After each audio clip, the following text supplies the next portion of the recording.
조선 왕조 500년 빛빛 왕좌의 대서사시 제3화 마지막 충신 정몽주 선주교의 피를 뿌리다. 하늘이 찢어질 듯 비명을 지르고 있었습니다.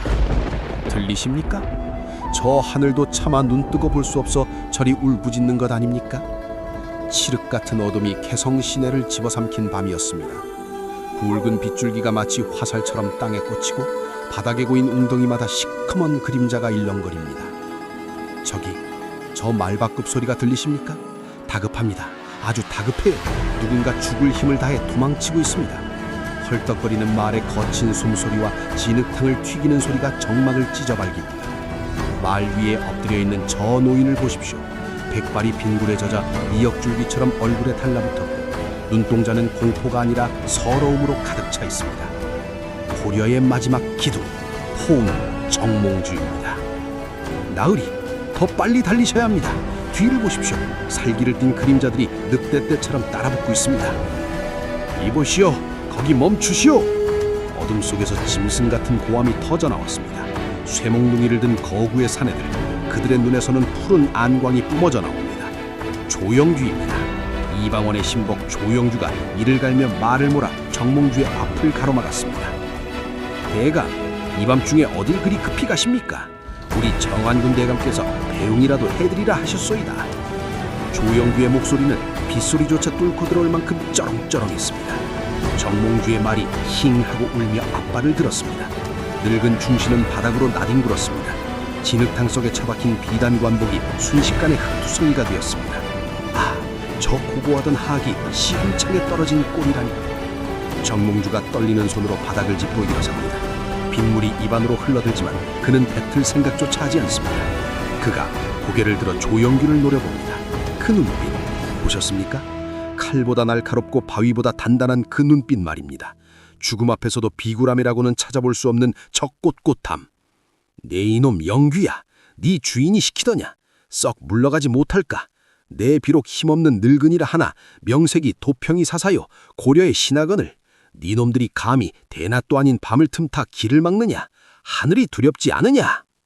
하늘? 대감, 지금 하늘을 찾으셨소? 조영규가 미친 사람처럼 웃으며 말에서 뛰어내렸습니다. 그의 손에 들린 거대한 철퇴가 번쩍이며 비에 젖은 갈빛을 반사했습니다. 하늘은 이미 썩어 문드러진 고려를 버렸소. 대감도 아실 텐데 죽어가는 고려를 붙잡고 늘어지는 건 충성이 아니라 아집이요, 아집. 우리 정안군 대감께서 그리도 정성스레 마음을 전했거늘 대감은 끝까지 그 고집을 꺾지 않으셨지. 방원이가 보냈구나. 정몽주의 입가에 씁쓸한 미소가 번졌습니다. 마치 올 것이 왔다는 듯 체념과 동시에 깊은 슬픔이 묻어나는 표정이었습니다. 이 몸이 죽고 죽어 100번 고쳐주고 백골이 진토되어 넋이라도 있고 없고 님이 향한 일편단심이야 카실 줄이 있으리야. 그가 읊조리는 시조 한 자락이 빗소리에 섞여 흐느낌처럼 들립니다. 그 목소리는 작지만 천둥소리보다 더 크게 조영규의 가슴을 때렸을 겁니다. 하지만 이미 활시위는 당겨졌고 피를 보지 않고는 멈출 수 없는 광란의 밤입니다. 시끄럽소. 그따위 시 타령은 저승가서 염라대왕 앞에서나 하시오. 조영규가 고함을 지르며 철퇴를 높이 치켜들었습니다. 받으시오. 이것이 바로 새로운 세상을 여는 소리다. 콰직!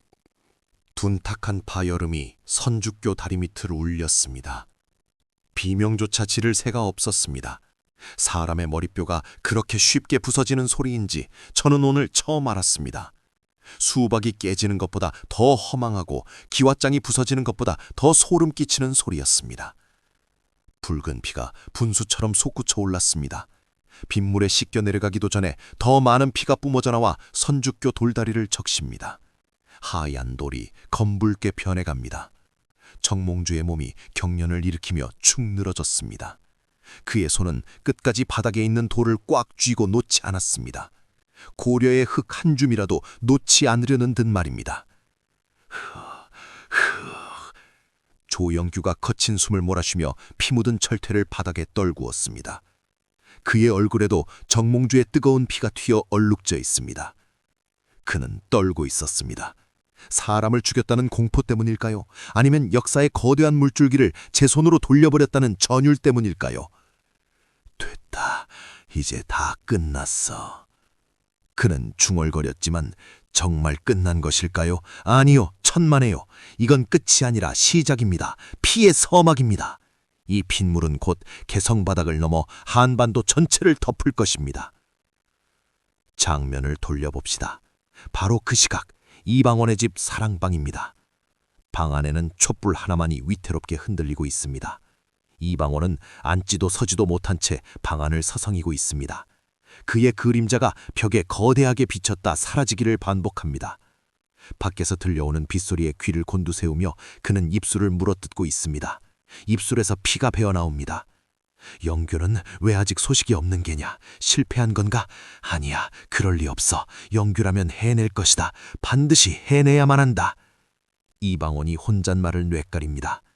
그의 눈빛은 불안으로 흔들리고 있지만 그 속에는 타오르는 야망이 이글거리고 있습니다. 아버지를 왕으로 만들기 위해, 썩어빠진 고려를 무너뜨리기 위해 그는 오늘 스승이자 형님 같았던 정몽주를 죽이라고 명했습니다. 하여가, 그래, 내가 읊었던 하여가가 떠오르는구나. 이런들 어떠하리, 저런들 어떠하리, 만수산 드렁치기 얽혀진들 어떠하리. 보은 선생, 왜 제 뜻을 몰라주셨습니까? 왜 우리는 함께 갈 수 없었습니까? 그가 쥐고 있던 찻잔을 바닥에 집어던졌습니다. 쨍그랑 날카로운 파열음이 방 안의 정적을 깼습니다. 왜 저를 살인자로 만드셨습니까? 이방원의 절규가 터져나왔습니다. 그것은 분노였을까요? 아니면 죄책감이었을까요? 그의 눈가에 맺힌 것은 눈물이 아니라 도끼였습니다. 이제 그는 돌아올 수 없는 강을 건넜습니다. 다시 선주교로 가봅시다. 비는 그칠 줄 모르고 퍼붓습니다. 정몽주의 시신은 차갑게 식어가고 있습니다. 빗물에 섞인 핏물이 다리 아래 개울로 흘러들어갑니다. 붉은 띠를 이루며 흘러가는 저 물줄기가 보이십니까? 저 물은 흘러 어디로 갈까요? 예성강으로, 그리고 서해바다로 흘러가겠지요. 고려의 마지막 중심도 그렇게 흘러가고 있습니다. 그런데 말입니다. 기이한 일이 벌어졌습니다. 훗날 사람들은 말합니다. 그날 밤 선죽교 돌틈에서 대나무가 솟아났다고요. 죽어서도 굽지 않는 대나무, 선죽. 그 이름이 영원히 남을 줄 누가 알았겠습니까? 하지만 당장은 대나무가 아니라 오직 비린내뿐입니다. 역한 피비린내가 진동을 합니다. 저기 어둠 속에서 누군가 달려옵니다. 조영규의 부하입니다. 그가 헐레벌떡 이방원의 집 대문을 두드립니다. 쿵, 쿵, 쿵. 나으리, 정한군 나으리! 그 소리는 마치 저승사자가 문을 두드리는 소리 같았습니다. 이방원이 벌컥 문을 열고 뛰쳐나옵니다. 비에 젖은 부하가 바닥에 엎드리며 외칩니다. 해냈습니다. 포운을 처단했습니다. 이방원의 표정이 일그러집니다. 웃는 것도 우는 것도 아닌 기괴한 표정입니다. 그는 하늘을 올려다보았습니다. 비는 여전히 억수같이 쏟아지고 있습니다. 가자. 아버님께 이 사실을 고해야 한다. 그의 목소리는 차분했지만 주먹은 부들부들 떨고 있었습니다. 이제 조선이라는 거대한 태양을 띄우기 위해 가장 큰 별을 떨어뜨렸습니다. 하지만 그 별이 떨어진 자리에 남은 거대한 구멍은 무엇으로 메울 수 있을까요? 자, 여러분, 이 끔찍하고도 처절했던 밤의 끝을 보셨습니까? 하지만 도대체 어쩌다 이 지경까지 오게 된 것일까요? 불과 며칠 전만 해도 이방원과 정몽주는 술잔을 기울이며 시를 주고받았던 사이였습니다. 도대체 무엇이 이 두 천재를 서로의 목에 칼을 겨누게 만들었단 말입니까? 시간을 조금만 되돌려 봅시다. 폭풍전야의 고요함이 감돌던 며칠 전으로 말입니다. 정몽주가 이성계의 병문안을 핑계로 호랑이 굴로 제발로 걸어갔던 그 숨막히는 낮으로 가보겠습니다. 거기서부터 비극은 잉태되고 있었으니까요. 킁킁 맡아주십니까? 이 지독한 냄새가. 여기는 계경 이성계 장군의 사가입니다. 하지만 지금 이 집에서는 영웅의 호방한 웃음소리 대신 탕양 냄새와 신음소리만이 가득합니다. 집안 공기가 무겁습니다. 마치 물에 젖은 소미불을 뒤집어 쓴 것처럼 숨쉬기가 힘듭니다. 방 안을 보십시오. 천하를 호령하던 호랑이 이성계가 누워 있습니다. 사냥터에서 낙마하여 몸을 가누지 못하는 저 초라한 늙은이를 보십시오. 얼굴은 백지장처럼 하얗고 입술은 바싹 타들어가고 있습니다.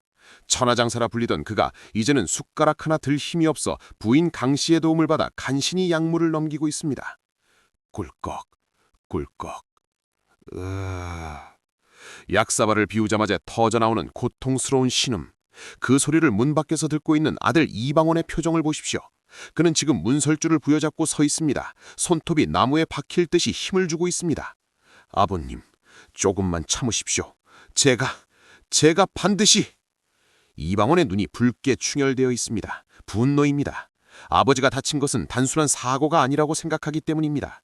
저들은 기회만 노리고 있었습니다. 이성계라는 거목이 쓰러지기만을 기다리는 하이에나들. 그때였습니다. 대문 밖이 소란나져 있습니다. 대감마님, 포은 대감께서 오셨습니다. 뭐라고? 누가 왔다고?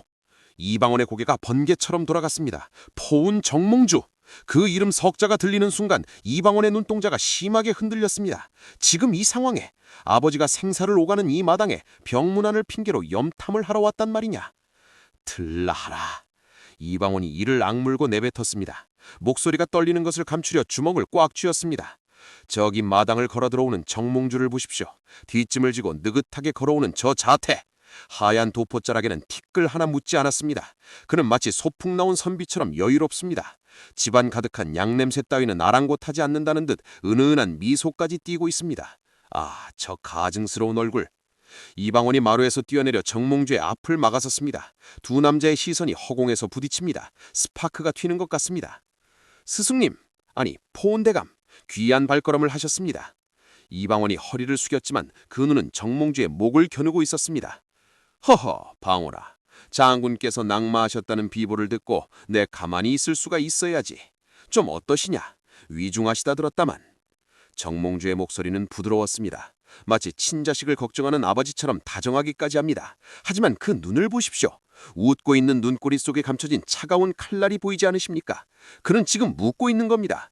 내 아비가 죽을 것 같으냐 살 것 같으냐 하고 말입니다. 천운으로 목숨은 건지셨으나 거동이 불편하십니다. 안정을 취하셔야 하니 문우만 여쭙고 돌아가시죠. 이방원은 정몽주를 방으로 들이고 싶지 않았습니다. 약해진 호랑이의 모습을 보여주는 것은 곧 적에게 목덜미를 내주는 것과 다름없으니까요. 하지만 정몽주는 물러서지 않았습니다. 이 사람아, 그게 무슨 섭섭한 소리인가?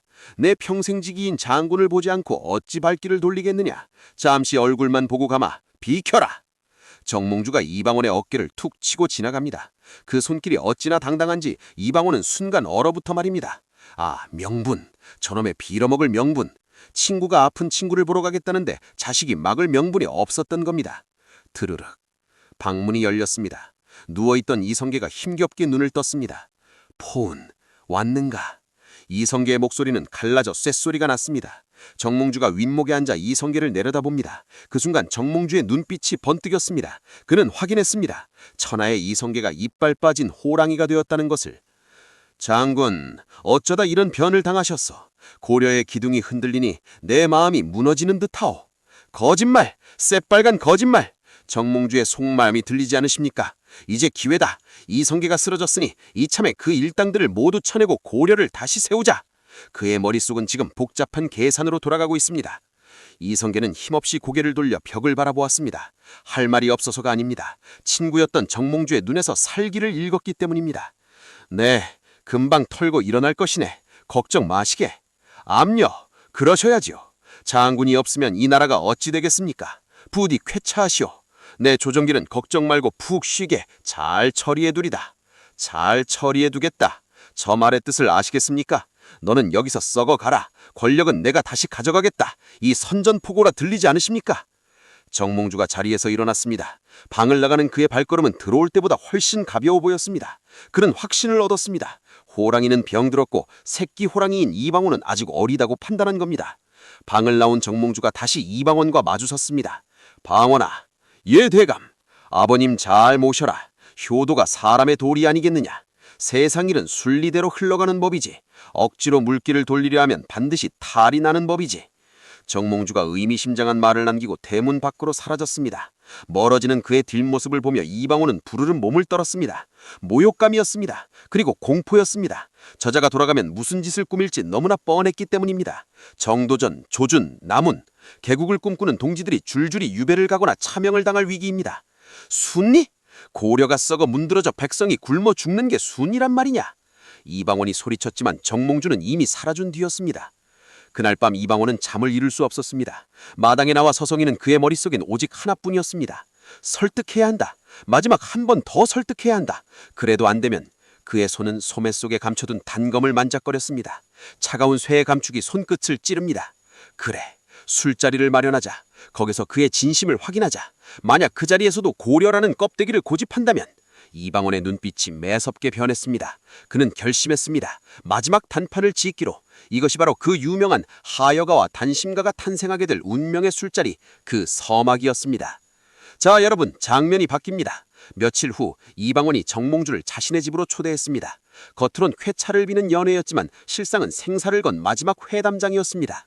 술상이 차려졌습니다. 산의 진미가 가득하지만 아무도 젓가락을 대지 않습니다. 술잔을 채우는 술소리만이 쪼르륵하고 정적을 깹니다. 대감, 한 잔 드시죠.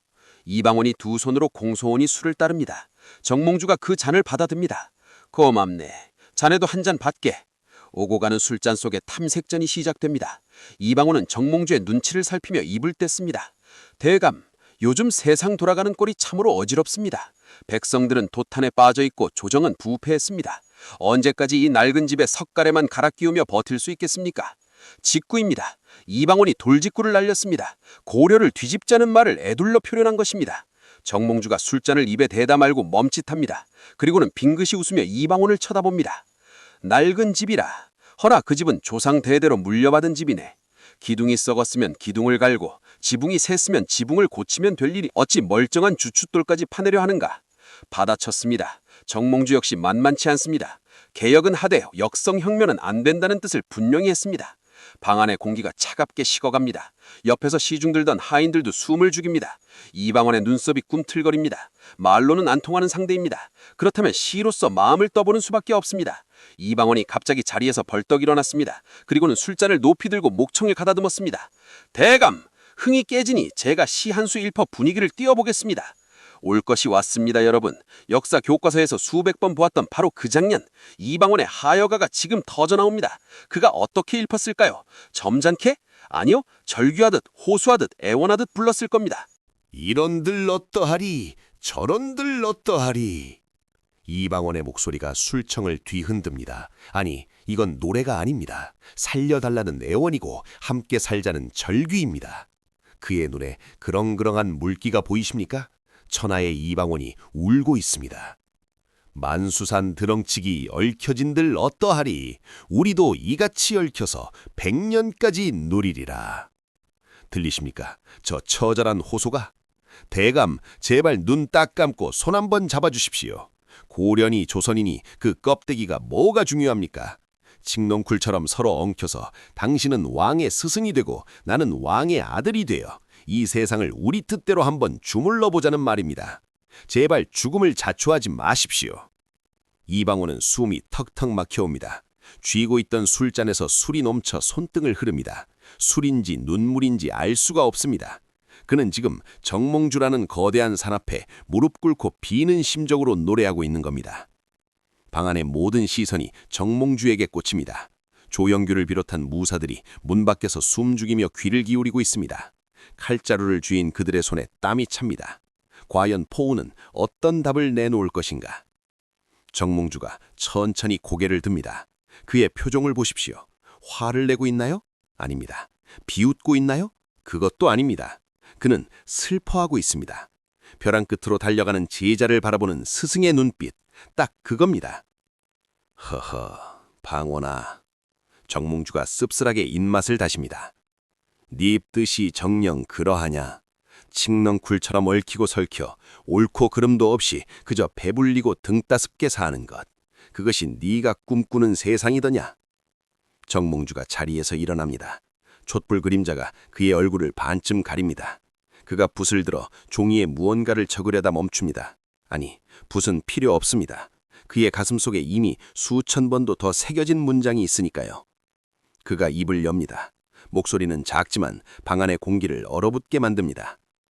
이 몸이 죽고 죽어 100번 고쳐 죽어. 쾅! 이방원의 심장이 내려앉는 소리입니다. 첫 구절부터 거절입니다. 아니, 거절을 넘어선 선전포고입니다. 나를 100번 죽여보아라. 내가 굽히나. 백골이 진토되어 넋이라도 있고 없고. 살점이 썩어 흙이 되고 뼈가 가루가 되어 바람에 날려가 내 영혼조차 사라진다 해도 님 향한 일편단심이야 가실 줄이 있으랴. 끝났습니다. 대화는 끝났습니다. 님은 고려 왕조요. 일편단심은 두 주인을 섬기지 않겠다는 피의 맹세입니다. 정몽주는 지금 이방원의 눈앞에서 자신의 목을 내놓으며 말하고 있는 겁니다. 배라, 배일 테면 배라. 내 피는 붉을지언정 내 마음은 검게 변하지 않는다. 방 안에는 무거운 침묵만이 감돕니다. 촛불마저 숨을 죽인 듯 가늘게 떨립니다. 이방원은 털썩 자리에 주저앉았습니다. 그의 눈동자에서 생기가 빠져나갑니다. 기대가 산산조각 났습니다. 그토록 존경했던 스승, 그토록 얻고 싶었던 인재가 이제는 반드시 제거해야 할 가장 큰 걸림돌이 되어버린 순간입니다. 대감, 정녕 이 길밖에 없는 것입니까? 이방원이 쉰 목소리로 묻습니다. 마지막 미련입니다. 방원아, 사람은 누구나 죽는다. 허나 어떻게 죽느냐가 중요한 법이지. 나는 고려의 신하로 살았으니 고려의 귀신이 되는 것이 마땅하다. 너는 네 갈 길을 가거라. 정몽주가 술잔을 단숨에 비우고는 갓을 고쳤습니다. 술 잘 마셨다. 내 먼저 일어남세. 그가 뒤도 돌아보지 않고 방을 나갑니다. 문이 열리자 찬바람이 훅 하고 밀려 들어옵니다. 그 바람에 촛불이 꺼질 듯 위태롭게 일렁거립니다. 정몽주가 사라진 방문을 멍하니 바라보는 이방원. 그의 얼굴이 서서히 일그러집니다. 슬픔이 분노로, 분노가 다시 차가운 사리로 변해갑니다. 영규야! 이방원이 나짓이 부릅니다. 문 밖에 대기하고 있던 조영규가 벌컥 문을 열고 들어옵니다. 그의 손은 이미 철대를 꽉 쥐고 있습니다. 예, 나으리. 들었느냐? 예, 똑똑히 들었습니다. 저 늙은이가 제 명을 재촉하는 꼴을 말입니다. 이방원이 자리에서 벌떡 일어났습니다. 밥상이 엎어지고 술병이 깨집니다. 와장창! 더 이상 망설일 필요 없다. 오늘 밤이다. 오늘 밤을 넘기면 우리 가문이 멸문지화를 당한다. 하지만 나으리, 포운대감은 만백성이 우러러보는 대학자입니다. 그를 죽이면 민심이... 민심? 이방원이 미친 듯이 웃어젖힙니다. 하하하하, 민심이라 했느냐? 죽은 권력에게 민심은 모이지 않는다. 내가 악귀가 되겠다. 아버님 손에 피를 묻힐 수는 없어. 모든 욕은 내가 받는다. 모든 저주는 내가 받는다. 그러니 너는 가서 그 입을 막아라. 다시는 일편단심 소리가 나오지 않게 그 혀를 뽑고 그 머리를 부수란 말이다. 예, 명받들겠습니다. 조영규가 살기등등한 눈빛으로 방을 뛰쳐나갑니다. 그 뒤로 이방원의 신복들이 우르르 따라 나갑니다.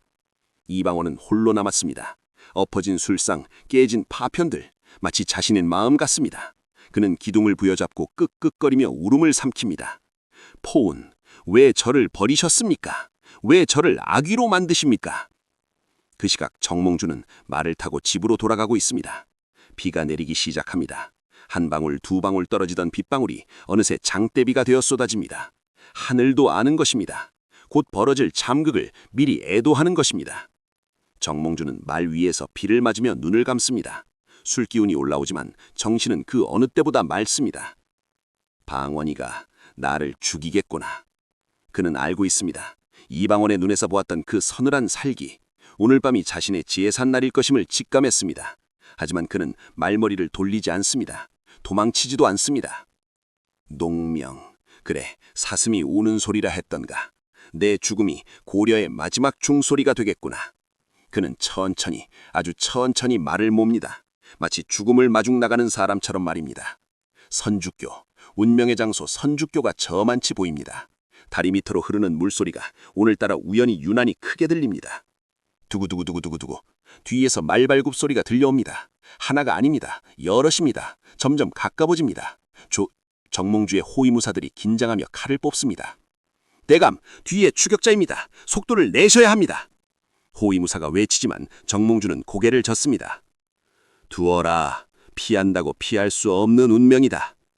그때였습니다. 어둠 속에서 거대한 그림자가 튀어나왔습니다. 조영규입니다. 그가 철대를 빙빙 돌리며 길을 막아섭니다. 이보시오, 보온대감. 갈 때 가더라도 작별 인사는 하고 가야지. 번쩍! 하늘에서 번개가 쳤습니다. 그 순간 조영규의 얼굴이 귀신처럼 하얗게 드러났습니다. 입가에 걸린 잔인한 미소, 그리고 그의 손에 들린 저 흉무스러운 철퇴. 호위무사들이 달려들었지만 조영규의 괴력 앞에서는 추풍낙엽입니다. 캉챙! 쇠 부딪히는 소리가 몇 번 나더니 호위무사들이 피를 토하며 쓰러집니다. 이제 정몽주 혼자 남았습니다. 비는 억수같이 쏟아지고 선주교 돌다리는 미끄럽습니다. 앞에는 조영규, 뒤에는 추격대, 도간에 든 쥐꼬리입니다. 하지만 정몽주는 말에서 내려 꼿꼿이 섭니다. 영규야, 방환이가 시켜드냐? 조영규가 시웃고 다가옵니다. 알면서 뭘 물으시오? 대감, 너무 원망 마시오. 이게 다 나라를 위한 일이라지 않소? 나라? 니놈들이 말하는 나라가 무엇이냐? 역적지를 합리화하는 그따위 궤변이 나라란 말이냐? 정몽주의 호통소리가 빗소리를 뚫고 울려 퍼집니다. 죽음을 앞둔 노인의 목소리라고는 믿기지 않게 맑고 카랑카랑합니다. 조영규조차 순간 흠칫 놀라 뒷걸음질합니다. 저 기세! 썩어도 준치라 하더니 고려의 마지막 충신의 기백은 실로 대단합니다. 하지만 기백으로 쇠몽둥이를 막을 수는 없는 법. 조영규가 다시금 살기를 띠며 철퇴를 고쳐주입니다. 말 많네 진짜. 저승 가서 태조 원건한테나 꼬지르시오. 조영규가 도약합니다. 공중으로 몸을 날려 철퇴를 매리 꼬지려 합니다. 정몽주는 눈 하나 깜짝하지 않고 그를 노려봅니다. 자, 여러분, 눈을 떼지 마십시오. 지금 이 순간 고려 500년 역사가 무너질 직전입니다. 우르릉 꽝! 하늘이 쪼개지는 소리와 함께 이성계의 방문이 박살났듯 열렸습니다. 방온아! 이놈 방온아! 병 속에 누워있던 이성계가 맨발로 뛰쳐나왔습니다. 천하의 명장, 불패의 신화 이성계가 속옷 차림으로 마루를 구르고 있습니다. 그의 얼굴은 분노로 시뻘겋게 달아올랐고 눈은 뒤집혀 흰자위가 번뜩입니다. 그 앞마당에는 이방원이 꿇어앉아 있습니다. 억수같이 쏟아지는 비를 온몸으로 맞으며 그는 미동도 하지 않습니다.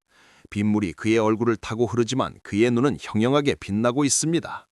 네 이놈, 네 놈이 정녕 사람 새끼도냐? 이성계가 휘청거리며 마당으로 뛰어내렸습니다. 진흙탕이 튀어 그의 흰 바지 저고리를 더럽힙니다. 그는 아들의 멱살을 잡고 흔들었습니다. 얼마나 세게 쥐었는지 이방원의 옷깃이 북 찢겨 나갑니다. 말해보거라. 포운이 정말 죽었단 말이냐? 네 놈이 그 손으로 때려 죽였단 말이냐? 아버님, 이방원의 목소리는 차분하다 못해 서늘했습니다. 죽였습니다. 제가 명령했습니다. 짝! 벼락 같은 소리가 빗소리를 뚫었습니다. 이성계의 거친 손바닥이 이방원의 뺨을 후려쳤습니다.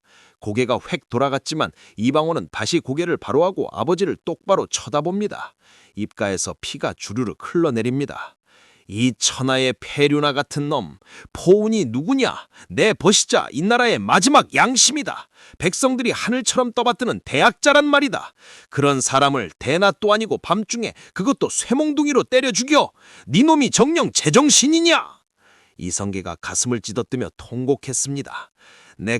내가 이러려고 위화도에서 말머리를 돌린 줄 아느냐? 백성을 살리고 나라를 바로 세우려 했지 피비린내 나는 도살장을 만들려 한 게 아니란 말이다. 이제 세상 사람들이 나를 뭐라 하겠느냐? 왕이 되고 싶어 친구를 쳐중인 백정놈이라 욕할 것 아니냐? 이성계의 절규는 처절했습니다. 명분, 평생을 명분과 대의로 살아온 무장에게 정몽주 암살은 씻을 수 없는 오명이었습니다. 그는 자신의 꿈이 똥물에 처박힌 것 같은 모욕감을 느꼈습니다. 하지만 이방원은 물러서지 않았습니다. 아버님, 정신 차리십시오. 이방원이 갑자기 소리를 버럭 질렀습니다. 그 기세에 눌려 이성계가 잠시 멈칫합니다. 명분이 밥 먹여줍니까? 대의가 우리 목숨을 지켜줍니까? 포우는 아버님을 죽이려 했습니다. 병석에 누운 아버님을 틈타 삼봉 정도전과 우리 가문을 멸문시키려 작당하고 있었단 말입니다. 닥쳐라! 그래도 설득했어야지. 끝까지 품었어야지. 설득이요? 하여간이 단심간이 하며 씨나 읊조릴 때 이미 끝난 일입니다. 썩은 살은 도려내야 새 살이 돋는 법입니다. 아버님께서 못하시니 이 아들이 대신 손에 피를 묻힌 겁니다. 칭찬은 못해줄 망정 폐륜하라니요. 이방원의 눈에서도 눈물이 터져 나왔습니다. 억울함입니다. 아버지를 왕으로 만들기 위해 악역을 자처했는데 돌아오는 건 경멸뿐이라니. 하하하, 칭찬, 하하, 칭찬이라. 이성계가 허탈하게 웃으며 뒷걸음질 칩니다. 다리에 힘이 풀려 진흙탕을 주저앉습니다. 너는 정치를 모른다. 사람의 마음을 얻는 것이 천하를 얻는 것임을 모른다. 너는 오늘 포온을 죽인 게 아니라 내 천하를 반쪽짜리로 만든 것이다. 알겠느냐, 이 멍청한 놈아! 이성계가 컬럭거리며 피를 토합니다. 낙마사고의 후유증에 극심한 스트레스가 겹친 탓입니다. 하인들이 비명을 지르며 달려나옵니다. 대감마님! 대감마님! 이성계가 부축을 받으며 방으로 끌려 들어갑니다. 끌려가면서도 그는 아들을 향해 손가락질을 멈추지 않습니다. 내 눈앞에서 꺼져라! 꼴도 보기 싫다! 다시는 내 집에 발도 들이지 마라! 쾅! 방문이 닫혔습니다. 이방원은 홀로 남겨졌습니다. 빗줄기는 더욱 굵어졌습니다. 그는 한참을 멍하니 닫힌 방문을 바라보다가 천천히 일어났습니다. 반쪽짜리 천하. 그가 피 섞인 침을 바닥에 뱉었습니다. 두고 보십시오. 그 반쪽을 제가 어떻게 채우는지. 힘이 정의입니다. 승리자가 곧 역사입니다. 제가 증명해 보이겠습니다. 이방원이 몸을 돌려 대문 밖으로 나갑니다. 그의 등 뒤로 번개가 번쩍 내리꽂힙니다. 이제 부자의 연은 금이 갔습니다. 돌이킬 수 없는 강을 건넜습니다. 자, 이제 시선을 궁궐밖 개경 시내로 돌려봅시다. 위기는 이 집안 싸움으로 끝나지 않습니다. 진짜 위기는 이제부터입니다. 날이 밝았습니다. 비는 그쳤지만 선주교의 팥자국은 지워지지 않았습니다. 소문은 바람 없는 말이 되어 천리를 갔습니다. 아니, 바람보다 빨랐습니다. 들었나? 포온대감이 살해당했다네. 이성계 일파가 한 짓이라며. 세상에, 말세야 말세. 어떻게 대학자를 쇠몽둥이로 때려 죽여? 저작거리의 백성들이 삼삼오오 모여 수군거립니다. 그들의 눈빛을 보십시오. 두려움과 경멸이 섞여 있습니다. 어제까지만 해도 이성계를 유해구를 물리친 영웅이라 칭송하던 입들이 이제는 살인귀라 욕하고 있습니다. 성균관 앞 유생들이 몰려나왔습니다. 그들은 머리에 두른 유건을 벗어 바닥에 패대기 칩니다. 우리는 살인자의 조정에서 벼슬을 하지 않겠다. 학자의 붓을 꺾어버린 자들에게 어찌 충성을 맹세하리요. 통곡 소리가 개경을 뒤덮습니다. 관료들은 사직서를 품에 안고 눈치를 봅니다. 출근하는 관리들의 발길이 뚝 끊겼습니다. 조정이 마비되었습니다. 이것이 바로 이성계가 우려했던 민심의 이반입니다. 그리고 여기 이 혼란을 틈타 기어나오는 독사들이 있습니다. 고려의 구세력, 권문세족의 잔당들입니다. 은밀한 기방, 화려한 병풍 뒤에 몇몇 사람들이 모여 앉아 있습니다. 그들의 표정에는 공포가 아니라 기묘한 안도감, 아니 탐욕이 서려 있습니다. 들었소. 이성계와 이방원 그 아비와 자식이 대판 싸웠다 하오. 꼴 좋구만. 제 놈들끼리 물어뜯다가 자멸할게요. 이 기회 내 민심이 흉흉할 때 우리가 다시 움직여야 해. 포운의 죽음을 이용합시다. 백성들의 분노에 불을 지피면 이성계도 별 수 없게요. 술잔을 부딪히는 소리가 뱀혀 날름거리는 소리처럼 들립니다. 정몽주라는 거목이 쓰러진 틈을 타고 잡초들이 다시 고개를 들고 있는 것입니다. 한편 다시 이방원의 집. 상황이 심상치 않음을 감지한 이방원의 측근들이 모여 있습니다. 하륜, 이숙번, 민무구, 그들의 얼굴에 그늘이 져 있습니다. 나으니 분위기가 좋지 않습니다. 성균관 유생들이 동맹허학을 결의했고 지방의 살인들도 들고 일어날 기세입니다. 이러다간 개국커녕 역적으로 몰려 죽게 생겼습니다. 하륜이 심각한 얼굴로 보고합니다. 이방원은 아무 말 없이 탁자를 두드립니다. 턱, 턱, 턱. 아버님은 여전히 노여움을 풀지 않고 계십니다. 식사도 거부하시고 나은이를 내치라는 말씀만. 이방원이 눈을 감습니다. 사면초가. 밖으로는 민심이 떠나고 안으로는 아버지에게 버림받았습니다. 가장 믿었던 칼 조영규마저 죄책감에 시달려 아르누웠다는 소식도 들립니다. 모두가 그를 비난합니다. 살인자라고, 야만인이라고.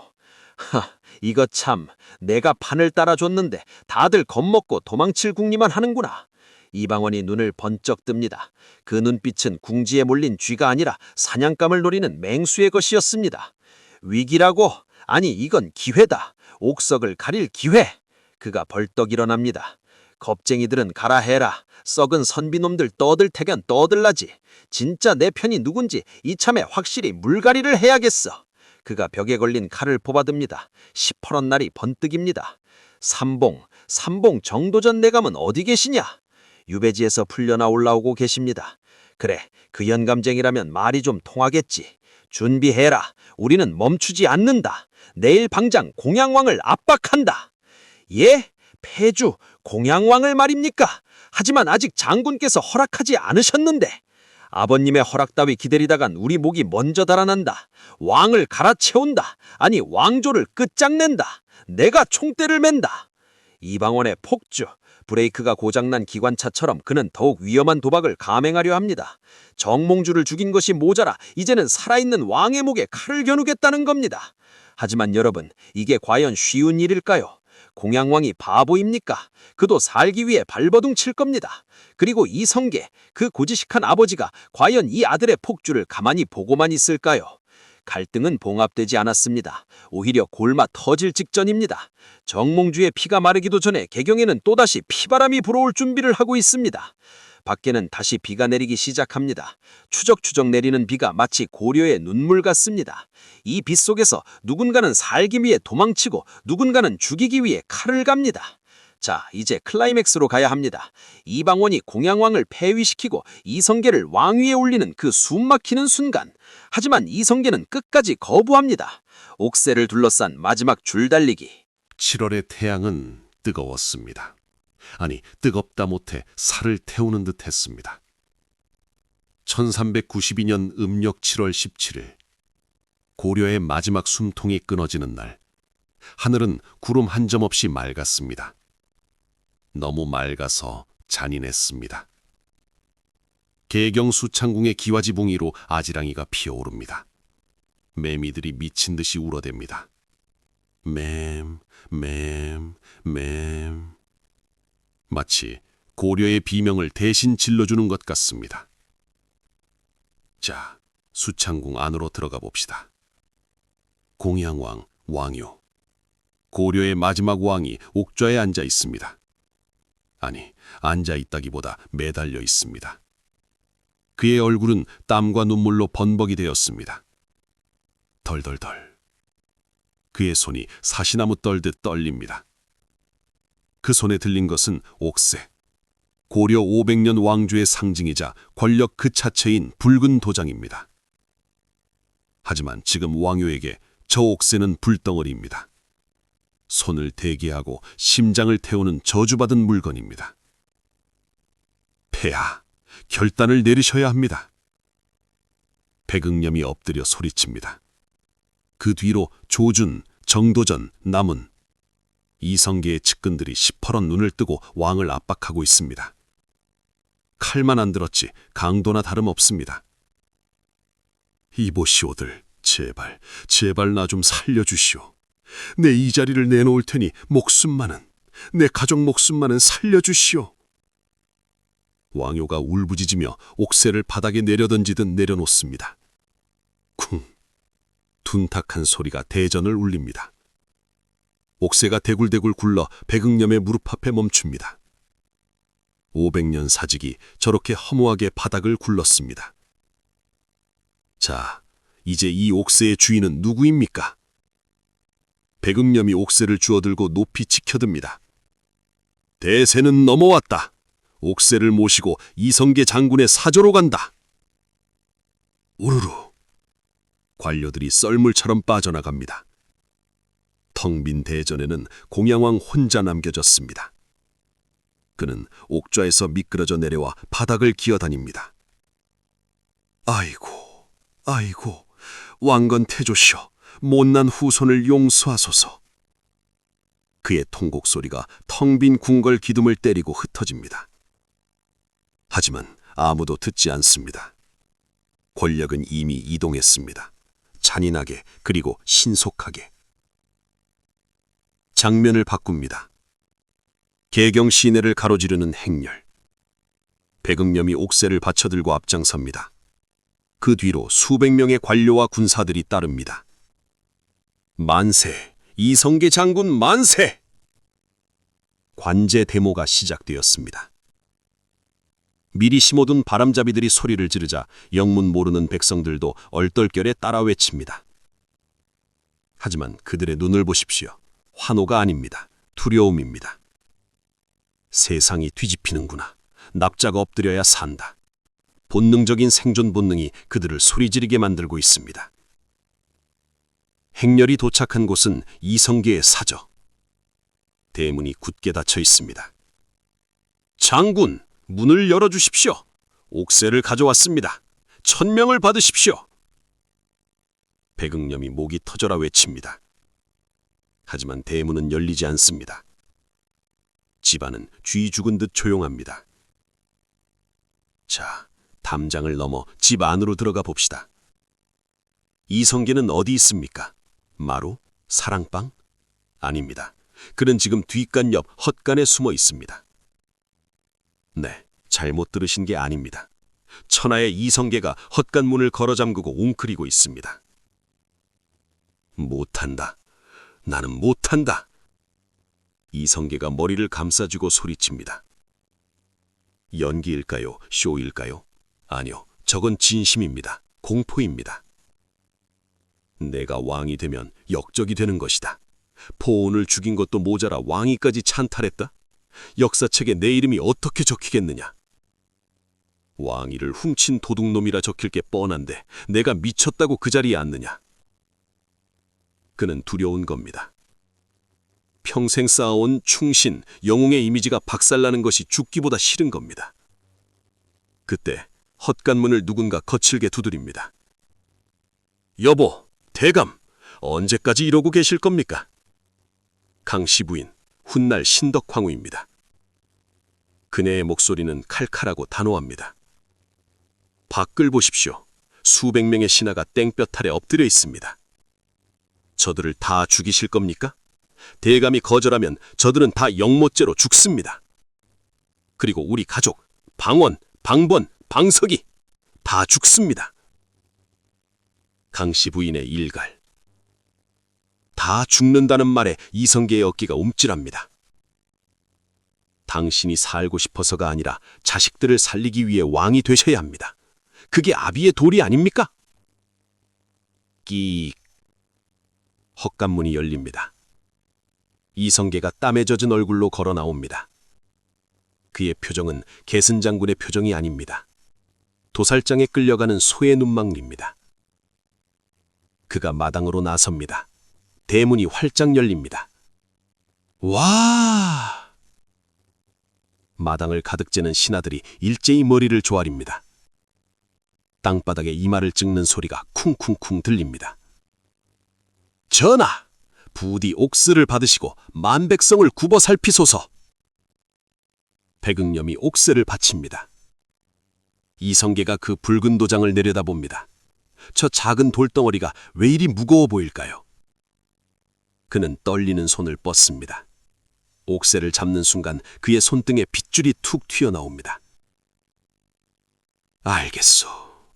내 그대들의 뜻을 거역할 수 없구려. 기어들어가는 목소리. 환호성이 터집니다. 만세! 만세! 만세! 하지만 이 환호성 뒤편 그늘진 곳을 보십시오. 기둥 뒤에 팔짱을 끼고 서 있는 한 남자, 이방원입니다. 그는 환호하지 않습니다. 절하지도 않습니다. 그저 차갑게, 아주 차갑게 아버지를 노려보고 있습니다. 결국 받으실 것이면. 이방원의 입꼬리가 비릿하게 올라갑니다. 제가 피를 묻혀 밥상을 차렸습니다. 포온에 머리를 부수고 반대팔을 숙청하고 온갖 욕을 다 먹어가며 차려드린 밥상입니다. 그런데 이제 와서 싫은 척, 억지로 떠밀린 척 하십니까? 아버님은 고고한 왕이 되시고 저는 영원히 백정이 남으라 하십니까? 이방원의 눈빛에 서운함, 배신감이 그리고 야망이 뒤엉킵니다. 좋습니다. 즐기십시오. 그 왕관 아주 잠시만 아버님의 것일 테이니. 즉위식이 거행됩니다. 수창궁 용상에 이성계가 앉습니다. 붉은 골룡포를 입고 익선관을 썼습니다. 화려합니다. 웅장합니다. 하지만 이성계의 표정은 딱딱하게 굳어 있습니다. 그는 옥좌의 팔걸이를 꽉 쥐고 있습니다. 가시방석입니다. 음악 소리가 울려 커지지만 분위기는 묘하게 싸늘합니다. 참석한 신하들의 면면을 보십시오. 반은 개국공신이요, 반은 칼이 무서워 억지로 끌려온 고려의 구신들입니다. 그들은 눈도 마주치지 않습니다. 설얼음판입니다. 그때 정도전이 앞으로 나옵니다. 개국 1등 공신, 조선의 설계자 정도전. 그의 얼굴은 홍조를 띠고 있습니다. 그는 꿈을 꾸고 있습니다. 왕은 상징일 뿐 재상, 신하가 다스리는 나라. 전하, 국호를 정하고 법을 세워야 합니다. 세술은 세부대에 담아야 하는 법. 이성계는 거개를 끄덕이지만 시선은 멍하니 허공을 맴돕니다. 그는 지금 자신이 왕이라는 사실이 실감나지 않습니다. 어제까지 형님 아우이하던 포온 정몽주의 얼굴이 아련거립니다. 성계야, 자네가 기어이. 환청이 들립니다. 이성계가 미간을 찌푸리며 관자놀이를 꾹꾹 누릅니다. 그 순간 대전 밖에서 왁작자리한 소리가 들립니다. 내 몫은 어떻게 되는 거야? 내 공은 어떻게 되는 거야? 논공 행상, 녹고물 싸움이 시작된 겁니다. 아직 나라꼴도 안 갖췄는데 벌써부터 누가 1등 공신이냐, 누가 땅을 더 많이 받느냐를 두고 멱살잡이가 벌어집니다. 저기 이방원의 부하들이 씩씩거리며 서 있습니다. 우리 정한군 마님이 아니었으면 오늘이 있었겠어? 포온을 누가 죽였는데? 왜 우리는 뒷전이야? 정도전의 부하들이 맞받칩니다. 무식한 칼잡이들이 뭘 알아? 나라를 세우는 건 칼이 아니라 붓과 머리야. 살인 좀 했다고 떵떵거리지 마라. 고성이 오갑니다. 즉위식 날 궁궐들에서 욕설이 난무합니다. 이게 조선의 첫날 풍경입니다, 여러분. 숭고하고 거룩한 건국? 천만에요. 욕망과 욕망이 충돌하는 아수라장입니다. 이방원이 그 소란을 지켜보고 있습니다. 그의 주먹이 부들부들 떨립니다. 토사죽. 토사 굽행. 사냥이 끝나니 사냥개를 삶으려 하는구나. 정도전 이놈이 아버님을 구워 삶아 나를 배제하려 드는구나. 이방원이 발길을 돌립니다. 옥자에 앉은 아버지에게 인사도 하지 않고 궁궐을 빠져나갑니다. 그의 발걸음이 무겁습니다. 그림자가 길게 늘어집니다. 두고 보자. 이 나라가 누구의 피 위에 세워졌는지 내 똑똑히 보여주마. 해가 저물어 갑니다. 붉은 노을이 수창궁 지붕을 덮습니다. 마치 핏물 같습니다. 정몽주가 흘린 피, 그리고 앞으로 흘려야 할 수많은 사람의 피가 저 노을 속에 비칩니다. 이성계는 옥좌에 홀로 앉아 노을을 바라봅니다. 골룡포가 무겁습니다. 익선관이 머리를 짓누릅니다. 그는 깊은 한숨을 내쉽니다. 외롭구나. 왕이란 자리는 만인을 아래에 두지만 단 한 사람의 친구도 가질 수 없는 자리임을 그는 이제 막 깨닫기 시작했습니다. 성 밖에서는 백성들이 수군거립니다. 나라 이름이 토선이래. 조선? 그게 뭔데? 밥은 많이 준대? 몰라. 윗분들끼리 하는 노름이지 우리 같은 놈들이 뭘 알겠어? 백성들에게 왕조 교체는 그저 간판만 바뀌는 일일 뿐입니다. 하지만 그들은 모릅니다. 이 간판 교체가 앞으로 500년 그들의 삶을, 우리들의 역사를 송두리째 바꿔놓을 거대한 폭풍의 시작이라는 것을 말입니다. 밤이 깊었습니다. 궁궐의 등불이 하나둘 꺼집니다. 하지만 꺼지지 않는 불빛이 있습니다. 정도전의 사랑방, 그리고 이방원의 사랑방. 두 개의 불빛이 어둠 속에서 서로를 노려보듯 빛나고 있습니다. 제1차 왕자의 난, 형제끼리 죽고 죽이는 고륙상쟁의 비극이 카운트다운을 시작했습니다. 시계바늘이 째깍째깍 돌아갑니다. 밤이 깊었습니다. 아주 깊었습니다. 조선. 아침이 선명하다는 뜻을 가진 이 아름다운 이름의 나라가 첫날 밤을 맞이했습니다. 하지만 궁궐의 공기는 차갑습니다. 낮에 그 뜨거웠던 태양은 온데간데 걷고 스산한 밤바람만이 수창궁의 처마 끝을 스치고 지나갑니다. 들리십니까? 저 바람 소리가 마치 귀신의 울음소리 같지 않습니까? 이성계, 아니 이제는 태조대왕이라 불러야겠지요. 그가 잠든 침전으로 살금살금 들어가 봅시다. 비단 이불이 덮여 있고 병풍이 둘러쳐져 있습니다. 천하를 얻은 왕의 잠자리치고는 너무나 적막합니다. 포운! 태조가 식은땀을 흘리며 헛소리를 지릅니다. 악몽입니다. 꿈속에서 그는 피투성이가 된 정몽주를 만났을 겁니다. 머리가 깨진 채 선주교 다리 밑에서 기어 올라와 이성재의 발목을 잡는 꿈. 가지 마라. 나를 두고 가지 마라. 내가 잘못했다.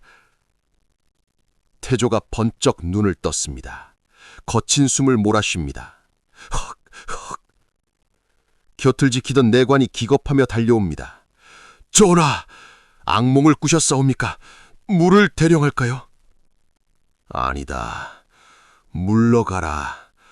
혼자 있고 싶구나. 태조는 떨리는 손으로 이마에 땀을 닦습니다. 왕이 되면 다 끝날 줄 알았습니다. 편안할 줄 알았습니다. 하지만 왕관을 쓰는 순간 마음의 지옥문이 열렸습니다. 그는 옥좌라는 감옥에 갇힌 죄수처럼 보입니다. 시선을 돌려 궁궐 밖 남산 기슭으로 가봅시다. 불이 환하게 켜진 집이 있습니다. 웃음소리가 담장을 넘습니다. 삼봉 정도전의 집입니다. 하하하하, 드디어 해냈네. 우리가 해냈어. 술잔이 오가고 축배가 터집니다. 정도전과 남은, 조준 등 개국공신들이 모여 있습니다. 그들의 얼굴은 술기운과 승리감으로 붉게 상기되어 있습니다. 정도전이 붓을 들어 종이에 일필휘지로 써내려갑니다. 재상 총재론. 보게나 왕은 그저 상징일 뿐이야. 나라를 실제로 움직이는 건 학식과 덕망을 갖춘 우리 재상들이어야 하네. 멍청한 왕이 나오면 나라가 망하지 않나. 그러니 똑똑한 신하들이 왕을 가르치고 이끌어야지. 정도전의 눈이 번쩍입니다. 그는 이상국가를 꿈꾸는 몽상가이자 치밀한 설계자입니다.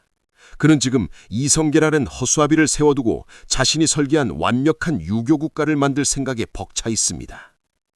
삼봉 형님, 근데 방원 그놈이 가만히 있을까요? 눈초리가 심상치 않던데. 나문이 걱정스러운 듯 묻습니다. 정도전이 코웃음을 칩니다. 애송이가 뭘 어쩌겠나. 칼 좀 쓴다고 정치를 아나? 이제 세상은 칼이 아니라 붓으로 다스리는 거야. 방원이는 적당히 구석에 처박아 두면 돼. 개국공신 명단에서도 뺄 걸세. 오만입니다. 치명적인 오만. 정도전은 모르고 있습니다. 자신이 무시한 그 애송이가 지금 어둠 속에서 어떤 이빨을 갈고 있는지 말입니다. 자, 이제 마지막으로 이방원의 집으로 가봅시다. 불이 꺼져 있습니다. 암흑천지입니다. 하지만 잠든 게 아닙니다. 어둠 속에 웅크리고 앉아있는 맹술의 눈빛이 보입니다. 사락, 사락. 숫돌에 가는 칼날의 소리만이 규칙적으로 들립니다. 이방원은 오늘 건국 축하 연회에 참석하지 않았습니다. 아니, 초대받지 못했습니다. 아버지는 그를 피하고 정도전 일파는 그를 피 묻은 칼이라며 멸시했습니다. 쓰고 버린다. 토사구팽이라. 이방원이 중얼거립니다. 칼날에 달빛이 비쳐 서늘하게 빛납니다. 내가 누구 때문에 포운을 죽였는데, 내가 누구 때문에 그 욕을 다 먹었는데, 이제 와서 나를 버려. 분놀리는 선비놈들이 내 밥상을 걷어차. 그가 칼을 허공에 휘두릅니다. 풍! 바람을 가르는 소리가 날카롭습니다. 착각하지 마라. 조선은 내 것이다. 아버님의 것도 삼봉 니놈의 것도 아니다. 내 피와 땀으로 만든 내 나라다. 이방원의 입가에 비릿한 미소가 번집니다. 기다려라. 니놈들이 만든 그 법, 그 제도 내 칼로 다 베어버릴 테니 왕이 신하의 눈치를 보는 나라, 웃기지 마라. 왕은 절대 존엄이어야 한다. 내 앞에 무릎 꿇지 않는 자는 그게 누구든 다 죽인다. 설령 그게 형제라 할지라도. 쾅! 그가 칼을 칼집에 꽂아 넣습니다. 그날 밤 개경의 남산반 아래는 유난히 붉은 별이 떠올랐습니다. 점쟁이들은 그 별을 보며 수군거렸습니다. 형제가 형제를 죽일 징조라고 말입니다. 1392년 7월 17일 새나라 조선이 건국되었습니다. 겉으로는 태평성대를 노래하고 만백성이 춤을 춥니다. 하지만 그 화려한 장막 뒤에서는 이미 다음 전쟁이 시작되고 있었습니다. 고려를 무너뜨린 것이 대의였다면 앞으로 벌어질 전쟁의 이름은 욕망입니다. 왕이 되고 싶은 나바지, 나라가 갖고 싶은 신하, 그리고 그 모든 것을 빼앗긴 아들. 이 세 남자의 얽히고 설킨 운명은 어디로 갈까요? 정도전은 과연 이방원을 통제할 수 있을까요? 이성계는 자식들의 칼부림을 막을 수 있을까요? 새 아침이 밝아옵니다. 동쪽 하늘이 붉게 물들어옵니다. 하지만 태양이 높이 뜰수록 그림자는 더 짙고 진해지는 법입니다. 조선이라는 거대한 태양 아래 핏빛 그림자가 드리우기 시작했습니다. 이제 역사의 수레바퀴는 더 잔혹한 곳을 향해 굴러갑니다. 하지만 역사의 비극은 여기서 끝이 아니었습니다. 오늘 흘린 피가 마르기도 전에 더 거대한 폭풍이 몰려오고 있었으니까요. 다음 이야기 제4화 1392년 새아침이 밝았으나 그림자는 길더라. 조선 건국과 개국 공신들의 알력 다툼 편에서 그 숨막히는 진실을 계속 이어가겠습니다. 구독과 좋아요를 눌러주시면 조선왕조 500년의 살아있는 역사를 가장 먼저 만나보실 수 있습니다. The End.